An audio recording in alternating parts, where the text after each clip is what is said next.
Hey everybody, Brock Frady here, helping you enjoy your ride. In today's video, we're going to take a look at a 2017 Lexus GS350 F Sport. The F Sport package has a few beefier items on it than a non-F Sport package.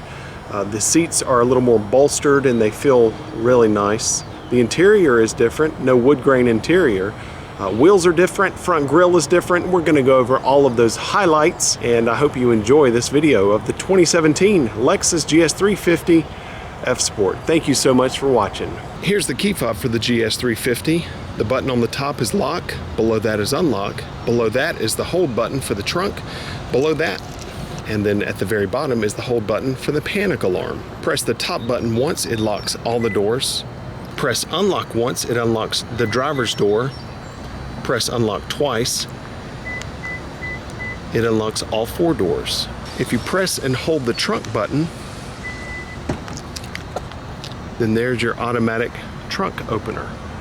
Pretty cool. It's got a motorized system on there. Then you also have a little button under the trunk lid there, and that's when you're finished using your trunk. You just press that, and it goes straight down. That is really nice. From the back of this, you can see on the bumper you have 4 dots, and that's going to be park assist, and that's what senses an object when you're backing, and if you're too close, it's going to beep. As you get closer, it's going to beep more rapidly. You can adjust the sensitivity and the volume of that inside. Here's your backup camera. When you put it in reverse, of course, you're going to see what that backup camera sees. There's the F Sport badge. Lovely L badge, prominent right there in the middle, and GS350. It's called a GS350 because the engine displacement is a 3.5 liter V6. I love the tailpipes that come out of the very bottom there. This one is sitting on Dunlop SP Sport Max 265/35 R19 tires. Ventilated disc brakes in the front and the back, and the front tire is 235/40 R19. The fuel economy on the GS is going to be 19 miles per gallon city, 27 miles per gallon highway, with a combined fuel economy of 22 miles per gallon.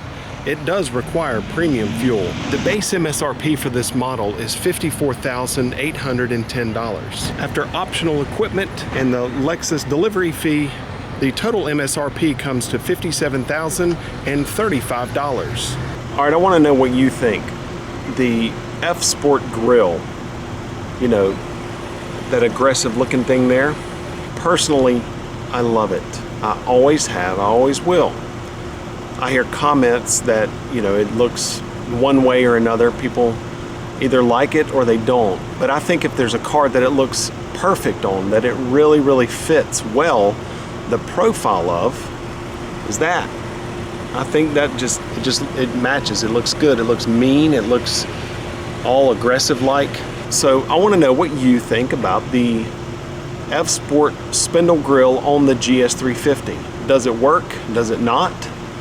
Let me know what you think in the comment section below. The F Sport package consists of several different features, including ventilated front seats and a power rear sunshade, 19-inch split 5-spoke alloy wheels with a dark graphite finish, F Sport tuned adaptive variable suspension, variable gear ratio steering, Sport Plus drive mode, 14-inch 2-piece front brake rotors with 4-piston calipers, 16-way F Sport driver's seat, Naguri aluminum trim, that beautifully aggressive front fascia with that big bold honeycomb grille, that rear lip spoiler that you see there on the very tip of the trunk, and that rear valance. It's the thing that has those 3 fin looking things there. That's on the F Sport as well. My goodness, this thing looks excellent against that sky. Isn't that beautiful? Wow. What a cool moment. Let's take a look at the heart of the beast.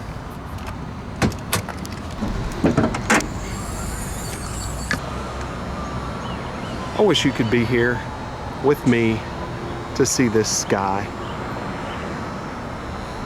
It is beautiful. Okay, it has a 3.5 liter V6 with direct injection and port fuel injection, 311 horsepower, 280 pound-foot of torque. That's connected to an automatic 8-speed transmission with steering wheel mounted paddle shifters, drive mode select with eco, normal, and sport modes, front independent double wishbone and independent multi-link rear suspension. The battery is going to be located down here just to the left, and that is moved to the back closer to the firewall, put it closer to the center of the vehicle. Weight distribution. You use 0W20 oil, that's fully synthetic. You change the oil every 10,000 miles. There's your oil fill there. Brake fluid is toward the back with relay and fuses there on the right side. And that's just a pretty good looking engine compartment if you ask me. How you like those headlights? How they're connected, but they're not connected down there at the bottom. But they are connected right there where that LED light comes up into there. On the left side of the steering wheel are your steering wheel audio controls, voice commands, and Bluetooth. On the right side of your steering wheel, the multi-directional keypad you see there controls the screen that's to the left of the tachometer. And you have a back arrow and a pages icon that are associated with that as well. Moving further down, that is lane departure alert on the left, and the adjustment for the distance of your radar cruise control on the right. For safety features, you have a total of 10 airbags. Driver and front passenger airbag, that's going to be in the steering wheel and in the dash. Driver side front knee airbag and passenger side knee airbag. Then you have side airbags that are all the way down the vehicle, left and right, and those are going to be the side curtain airbags. And then you have airbags that are mounted on the outsides of the seats. Other safety features that are driving and electronic oriented are vehicle dynamics integrated management, vehicle stability control, brake assist, electronic brake force distribution, traction control, and anti-lock brakes. Those front headlights are bi-LED, and they are also dynamic auto leveling. So they will move up and down automatically with the pitch of the front of the vehicle. LED daytime running lights, blind spot monitor located right there in the mirror, and the backup camera when you put it in reverse. That navigation display, by the way, is 12.3 inches. That is a fantastic display that's really, really clear and crisp. I love the way that looks. There's a button here for a power rear sunshade, so when you hit that, there's a shade that goes up in the back. This is going to be park assist. So when you press that, you see that icon come up on the dash, but in green, and that's right there. And that's what's going to beep if you get too close to something. You also have automatic power folding mirrors. There's a button up there that says auto in the top left of that, right there. And then there's another one here, and that's how to manually fold them. So when you press that, your mirrors do that. There's also LED turn signal lamps. I'm going to press that again and they'll fold out. Then I press auto, and now those will fold automatically with the locking and the unlocking of the doors. The button that we see here is called Selectable Drive Modes. Turning it to the left to Eco changes the throttle mapping. You have to push the gas pedal down further to get up to speed, and that's Eco mode. And that makes it more fuel efficient, but it does make the gas pedal feel pretty sluggish. You have Sport and Sport Plus. And it says Sport Plus because this is the F Sport model. And so when you roll it to Sport and Sport Plus, screen it says Sport Plus, and on the dash it says Sport Plus. Sport Plus is going to change throttle mapping, your steering. It's actually going to stiffen the steering up pretty good for you. This has a feature called variable gear ratio steering, and that allows the steering to adjust to the speed of the vehicle. So the faster you're going, the tighter it gets, and when you slow down, the steering wheel loosens up. It also controls the climate system and also makes a couple of little enhancements to the suspension. Now you also have normal and customize allows you to make a blend kind of eco and sport. In other words, you could make it sport for the steering and eco for the gas pedal. It's pretty neat. Right in the middle of your gauges there is your tach and your speedometer. right there. I like that. And on the right side is your temperature and your fuel economy. Also notice that the green P is right there. That's park assist. Let you know that the sensors will beep if we get too close to something.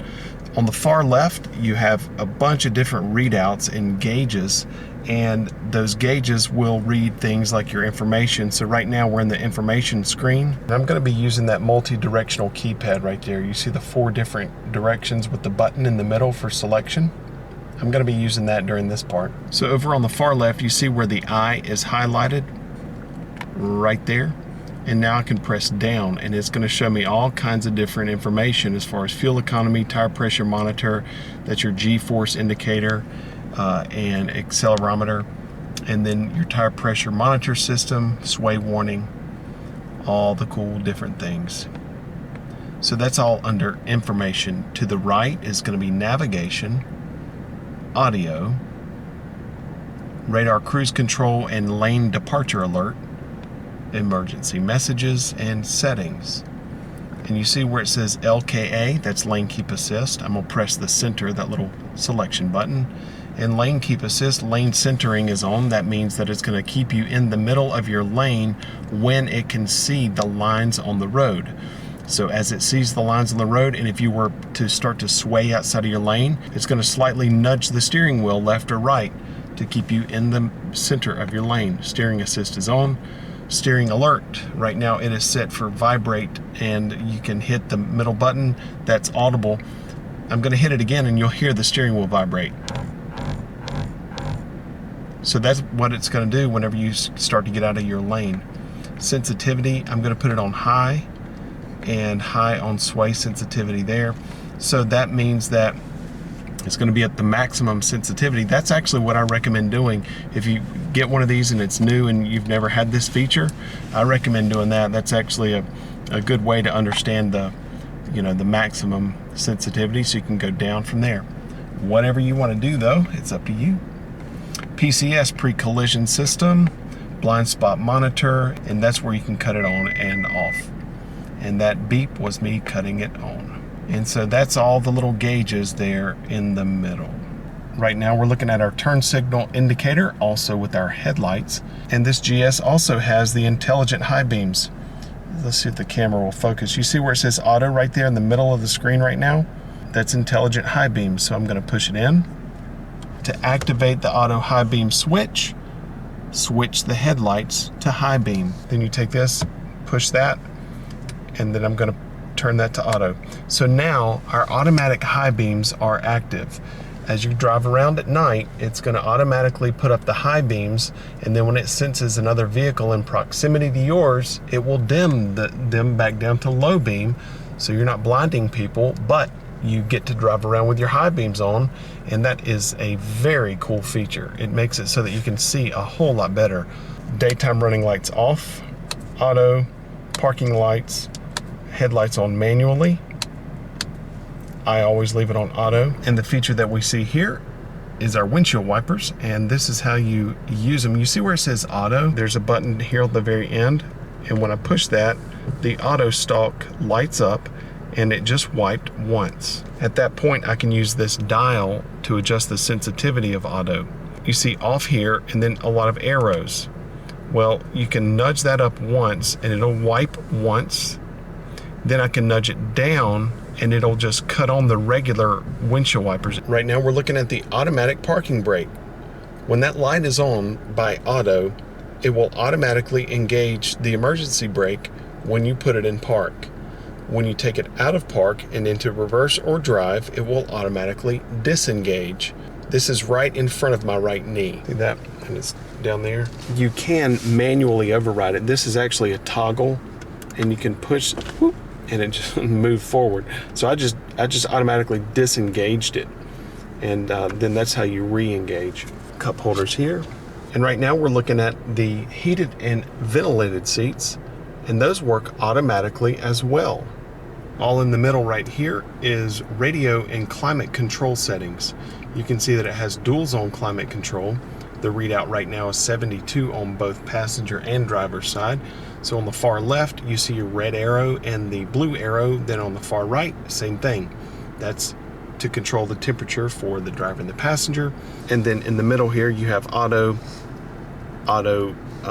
recirculate and fresh air off.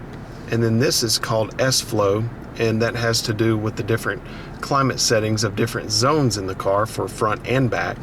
And then that is manually controlling the fan direction. That's manually controlling the fan speed. Hazard lights, front defrost, rear defrost.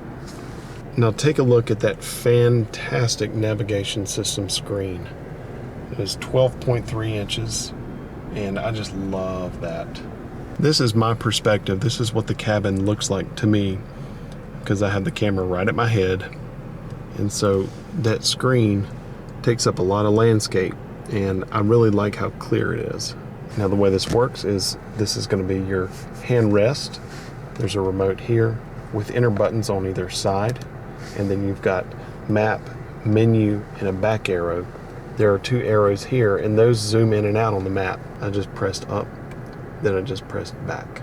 I made a video that's over an hour long that covers this whole system exhaustively, and I'll leave a link in the description box below to that video so you can see all about that system. The taillights are fantastic. Love how those look. And you can see that they look almost kind of 3D. You see that?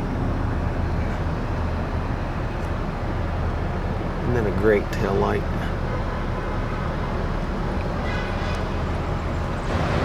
I'd love to know what you think about the look of this GS.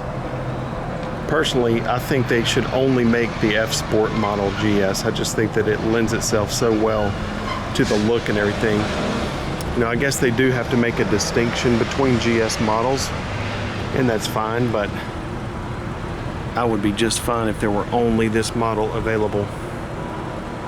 It just looks so good. I mean, the detail in that, check that out. You don't ever really look at tail lights up close, but it's like it's layered.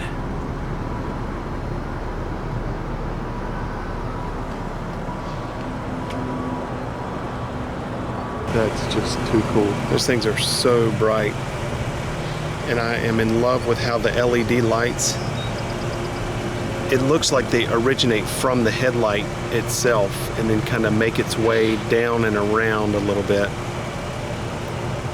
That's pretty sweet looking.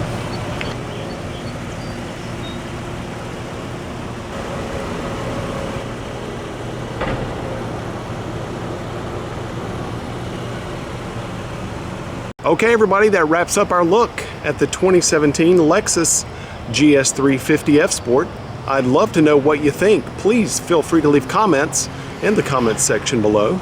Also, I would love an opportunity to help you. I'm here at Flow Lexus in Greensboro, North Carolina. You can find my contact information in the description box below. Also, if you are in the Greensboro area, please stop by and say hello to me. I'd love to see you. I hope this video helps you enjoy your ride. Remember to subscribe and share, and please have a great day, everybody.